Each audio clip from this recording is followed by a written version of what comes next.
Liverpool kicked off this season's Premier League by hosting Bournemouth at Anfield.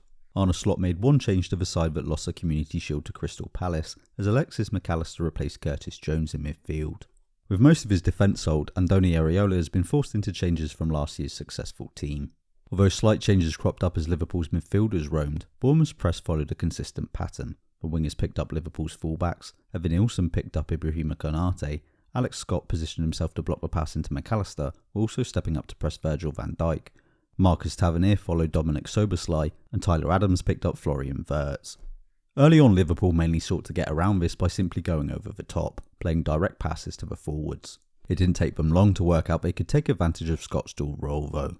Putting some distance between Mac Allister and Van Dijk would make it near impossible for Scott to cover both, either creating space for Van Dijk to pass forward, or opening up space for Mac Allister. The other Bournemouth midfielders may come across to pick up Mac Allister, but that would only leave Szoboszlai or Wirtz free. At least one man would be left free, so Liverpool could advance the ball through the middle. Hugo Ekitike played a big role in these early stages, dropping off the front line into midfield. With the Bournemouth midfielders getting tied up following his teammates, Ekitike had plenty of space to drop back and take advantage. It came as little surprise that he was the main man in Liverpool's opener, not only scoring but setting it up too. Wirtz dropped back deep into midfield, concerning Scott enough to open up space for Mac Allister to receive the ball. Wirtz coming deep also opened up space for Ekitike to drop into, although followed by Bafode Diakite, he played the ball backwards. Wirtz's movement once again opened up space in midfield though, dragging Adams away, and distracted by Mac Allister, Diakite moved away from Ekitike. So the Frenchman attacked the gap, getting lucky with the bounce of Marcus Senesi's weak tackle to score his debut goal. Ekitike was once again key when Liverpool doubled their lead just after half time, making a run to pick up the ball between the fullback and centre-back, drawing them both towards him, and offloading it to Cody Gakpo, who drove inside and finished low. Bournemouth upped their intensity in the second half though. Scott was able to push forward and press Van Dijk more, as Adams would pick up Mac Allister, with Senesi taking over tracking Wirtz.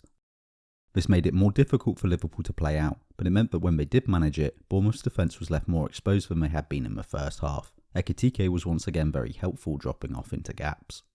Bournemouth hadn't really offered much going forward at this point. They mostly looked to hit the ball long to Antoine Semenyo, and while he was having some joy against Milos Kerkez, who was a little too keen to go into challenges, the Ghanaian wasn't given much to work with.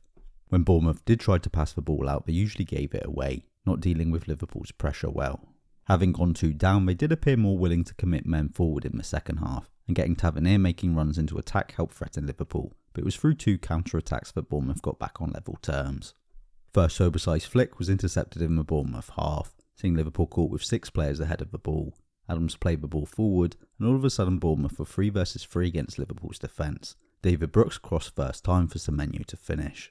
12 minutes later, Liverpool were once again on the attack, but Szoboszlai slipped on the edge of the area. Liverpool were now caught with 8 players ahead of the ball. Substitute Ahmed Traore quickly knocked the ball onto Semenyo, who ran the length of the pitch to finish at the other end. With his teammates making supporting runs either side of him, Konate and Van Dijk had to just keep backing up, but Semenyo got into shooting distance before Liverpool could get players back to help.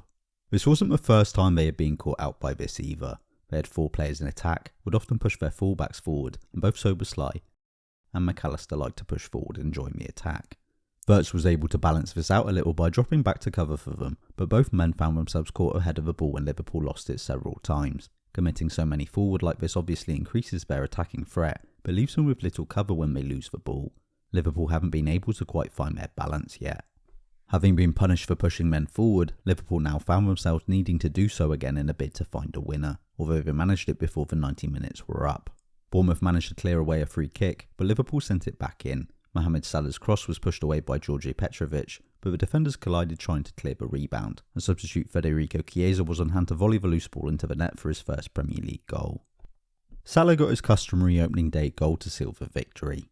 The ball bounced back and forth as Bournemouth tried to get it forward, but Endo cleared it long. The ball dropped in behind the Bournemouth backline for Salah to collect,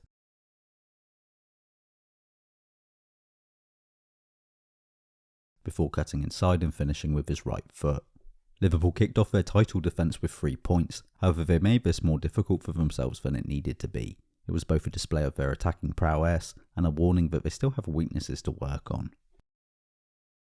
If you enjoyed this video, please like and subscribe to support the channel. This will help show my work to more people and ensure that you see future videos. You can also help me out by sharing this video with people you think would like it. You can keep up with what I'm working on by following on social media, links are in the description, but most importantly by supporting Holding Midfield on Patreon. Without financial support, these videos will simply cease to exist, as they just require too much time and effort. So if you enjoy these videos and would like to see more of them, please consider helping me out financially, and in return you'll get access to exclusive content, as well as early access to those that appear on YouTube. Thanks for watching.